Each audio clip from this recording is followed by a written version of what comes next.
eu vou falar sobre a anatomia e a citologia do controle neural do trato gastrointestinal.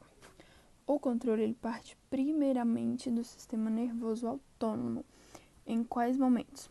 Primeiro, quando nós vemos o alimento, então esse sistema nervoso ele é estimulado através da visão. Segundo, quando nós sentimos o cheiro do alimento, então o olfato também estimula o sistema nervoso autônomo. E o terceiro, quando nós já estamos com o alimento na nossa boca, através do sabor. O paladar também é outro estimulador do sistema nervoso autônomo. O sistema nervoso autônomo vai estimular primeiro a liberação de saliva pelas glândulas salivares. Então, esse sistema ele age sobre as glândulas salivares. Isso porque a saliva, além de umidificar e umedecer o alimento, ela contém uma enzima muito importante para o início da digestão, que é a amilase salivar. Segundo, ele vai estimular o estômago, ou melhor, vai estimular as células estomacais a liberarem um suco gástrico que contém enzimas, principalmente a pepsina, que é uma enzima digestiva de proteínas, e também o HCl, o ácido clorídrico, que vai deixar o pH ideal para a ação da enzima. A partir do momento em que o alimento chega ao estômago, aí devemos o controle através de hormônios. Os hormônios que são produzidos em diversos órgãos, né? O próprio alimento é um estimulador das glândulas estomacais e com a chegada de proteínas ao estômago é um estímulo para que as células da parede estomacal liberem um hormônio chamado de gastrina. Então, esse hormônio é produzido pelas próprias células estomacais e o estímulo vem a partir da presença do alimento no estômago. E qual vai ser a função da gastrina? A gastrina, que vai agir sobre as células estomacais, estimulando a liberação de suco gástrico, e também ela vai agir sobre o esfíncter, na porção final do duodeno, contraindo o esfíncter para fechar e impedir que o bolo alimentar siga diretamente para o intestino delgado. Aí permanece todo o tempo no estômago. Esse período de permanência do estômago é extremamente importante para que ocorram as reações entre a pepsina e as proteínas do bolo alimentar. Terminada a fase da digestão no interior do estômago, o alimento vai seguir, então, em direção ao duodeno, que é a porção inicial do intestino delgado. Lá no duodeno, a presença do alimento vai estimular as glândulas presentes no intestino e liberarem um hormônio chamado de secretina. E essa secretina ela exerce várias ações. E a primeira delas é desestimular a liberação de gastrina no estômago. Então, ao secretar, ela vai inibir a liberação de gastrina nas células pelas glândulas estomacais, porque o alimento já está deixando o estômago. Então, não é preciso mais o estímulo para a liberação de suco gástrico. Então, a primeira ação da secretina é essa, desestimular a liberação da gastrina e inibir a liberação da gastrina. A secretina também vai agir sobre as glândulas acessórias, que são o pâncreas e o fígado. Nesse momento que o alimento chegou ao intestino, é necessária a liberação, então a liberação do suco pancreático pelo pâncreas e na bile pelo fígado. O suco pancreático, que contém várias enzimas digestivas, e a bile, que contém sais biliares, que vão auxiliar na digestão dos lipídios da gordura, além de estimular as glândulas acessórias.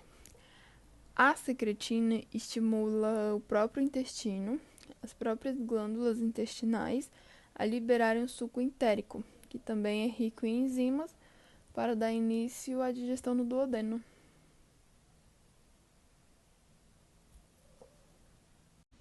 Oi, professor Pedro, eu me chamo Brenda Rodrigues e hoje eu vou falar um pouco sobre o sistema nervoso autônomo e as proteínas gastrina e secretina e explicar como elas estão relacionadas ali no controle da digestão. Bom, para começar aqui, vamos relembrar rapidinho sobre o cenário geral do sistema nervoso autônomo. Primeiro, o sistema nervoso autônomo faz parte do sistema nervoso motor. Lembrando que não existe só o motor, existe também o sensitivo, os responsáveis pelas sensações, pelos sentidos, e o sistema nervoso motor, ele é dividido em somático e autônomo. E qual que é a diferença entre eles? O somático é o sistema nervoso voluntário, é a parte relacionada à musculatura esquelética. E já o sistema nervoso autônomo é aquela parte involuntária, geralmente relacionada à musculatura lisa. O sistema nervoso autônomo é dividido em dois, o simpático e o parasimpático. São duas divisões bastante antagônicas aí. A gente vai ver aí que eles muitas vezes inervam o mesmo órgão e fazendo efeitos contrários. Por exemplo, a inervação do sistema gastrointestinal ela pode ser extrínseca ou intrínseca. Porém, hoje eu só vou falar da extrínseca.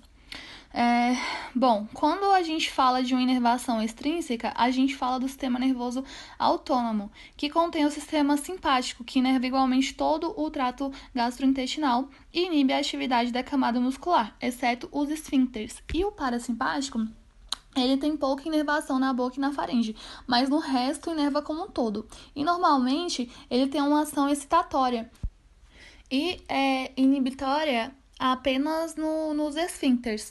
É importante compreender os processos que controlam a nossa digestão. E nós vamos começar desde o início da digestão, quando nós vamos ingerir o alimento, levando ele até a boca, até o final do processo. Então, o primeiro controle parte do sistema nervoso autônomo em quais momentos? Primeiro, quando nós vemos o alimento, então esse sistema ele é estimulado através da visão. Segundo, quando sentimos o cheiro do alimento, então o olfato também estimula o sistema nervoso autônomo. E terceiro, quando já estamos com o alimento na boca, através do sabor. Então o paladar é outro estimulador do sistema nervoso autônomo. E o sistema nervoso autônomo vai estimular o quê? Então, a primeira coisa que ele vai estimular é a liberação de saliva pelas glândulas salivares.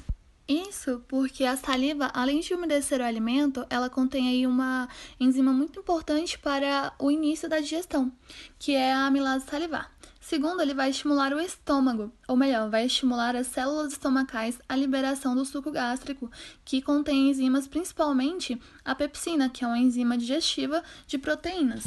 E também o HCl, o ácido clorídrico, que vai deixar o pH ideal para a ação da enzima. A partir do momento que o alimento chega ao estômago, aí nós já veremos o controle através de hormônios. Hormônios esses que são produzidos aí em diversos órgãos. Então, primeiro, o próprio alimento é um estimulador das glândulas estomacais. A chegada de proteínas no estômago é um estímulo para que as células da parede estomacal liberem um hormônio chamado de gastrina. Então, esse hormônio é produzido pelas próprias células estomacais e o estímulo vem a partir da presença do alimento aí no estômago. E qual que vai ser a função da gastrina?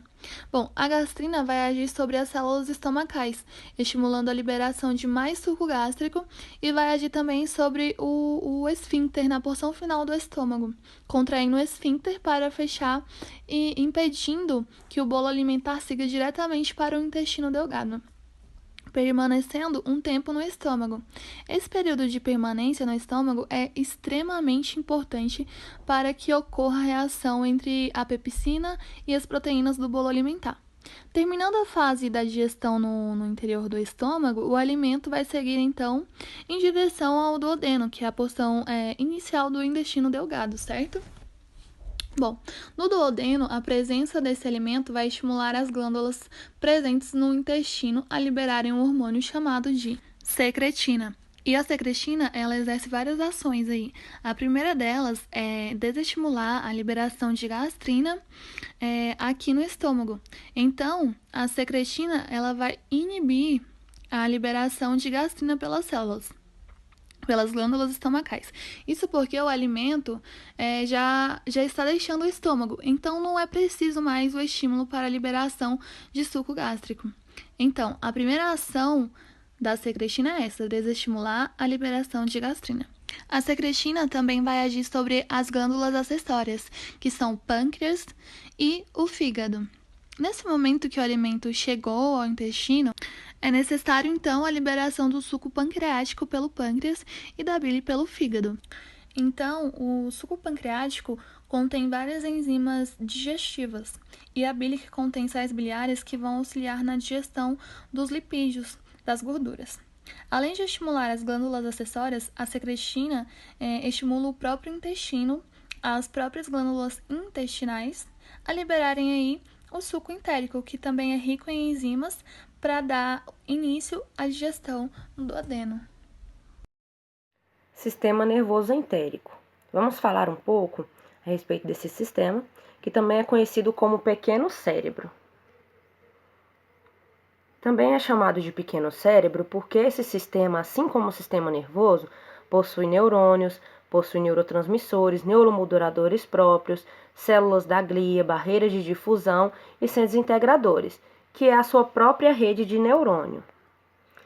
O trato gastrointestinal tem um sistema nervoso próprio, chamado sistema nervoso entérico, que começa no esôfago e estende-se até o ânus. Esse sistema é bem desenvolvido, principalmente no controle dos movimentos das secreções gastrointestinais. O sistema nervoso entérico é dividido em plexo miontérico e plexo submucoso. O plexo submucoso inerva a camada epitelial e o músculo liso da mucosa. Ele controla a secreção gastrointestinal e o fluxo sanguíneo local. Ele fica localizado na camada submucosa do TGI, estando sob o controle da secreção gastrointestinal e o fluxo sanguíneo local. Esse plexo se integra aos sinais sensoriais originados do epitélio gastrointestinal, auxiliando no controle da secreção intestinal local, na absorção local e na contração local do músculo submucoso, gerando graus variados de dobramento da mucosa gastrointestinal. O plexo miontérico, ele fica disposto entre as camadas musculares longitudinal e circular, controlando quase todos os movimentos gastrointestinais. Ele participa do controle da atividade muscular, de maneira que, quando ele é estimulado, ele aumenta o tônus da parede desse trato, a intensidade das contrações rítmicas, o ritmo da contração e a velocidade de condução das ondas excitatórias. Os sinais também podem ser o inverso, no caso, eles podem ser inibitórios, resultando, então, na inibição dos músculos de alguns esfíncteres que impedem a movimentação do alimento pelo segmento sucessivo do TGI, como o esfíncter pilórico, que controla o esvaziamento gástrico, no caso, a bomba pilórica. Embora o sistema nervoso entérico funcione independentemente de nervos intrínsecs,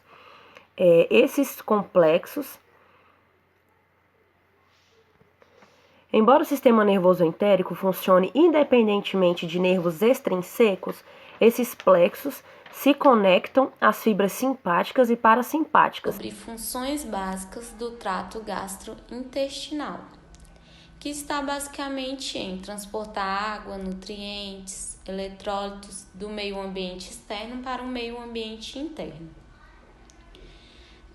Mas para que o corpo possa abastecer com todos esses nutrientes, ele precisa que o nosso intestino e outra partezinha do nosso sistema nervoso consiga realizar algumas funções específicas. Então, as funções básicas que dependem do nosso sistema digestivo são 4. A primeira é a peristaltismo, ou seja, a movimentação do alimento por todo o trato digestivo. A segunda é a secreção de substância digestiva, que ela contribui para a digestão dos alimentos e a absorção dos nutrientes. Ela começa já pela boca, né? Que é a saliva. que é produzida na boca e começa a digerir o alimento, para que esse alimento digerido possa liberar os nutrientes necessários, para que a gente consiga absorver esses nutrientes depois. A terceira é a digestão. Ela está bem aí associada com a secreção. A digestão é a degradação do alimento. Ela acontece através de processos químicos e processos mecânicos. Logo depois vem a absorção, que proporciona a captação de nutrientes, vitaminas, eletrólitos, e por aí vai. E daí a gente temos mais dois processos importantíssimos que são realizados por outras estruturas, né? Uma é a circulação do sangue. Nós precisamos de uma boa circulação do sangue para que tudo isso funcione. Não adianta nada a gente ter um bom peristaltismo, uma boa secreção, uma boa absorção e não ter fluxo sanguíneo suficiente, né? E a outra função é o controle de todas as funções acima, através do sistema nervoso e controle hormonais. Para ter uma boa digestão, um bom peristaltismo, o sistema nervoso e o sistema hormonal realiza todos esses controles. Aqui tem as principais funções, né? Que são a secreção, a digestão e a absorção e a motilidade. Agora eu vou falar um pouco sobre os processos da função gastrointestinal. Os processos que ocorrem durante o processo da fisiologia gastrointestinal são a motilidade, a secreção, a digestão, a absorção e a excreção. A motilidade é efetuada pela musculatura e executa a mistura, trituração e a progressão do alimento. A secreção hidrolisa os nutrientes, gerando microambientes para a digestão. A digestão faz a hidrólise enzimática dos nutrientes, para transformá-los em moléculas capazes de serem absorvidos. A absorção consiste em passar os nutrientes do lúmen para circunambientes, circulação sanguínea e linfática. Já a excreção é a passagem dos elementos para a luz do óculo.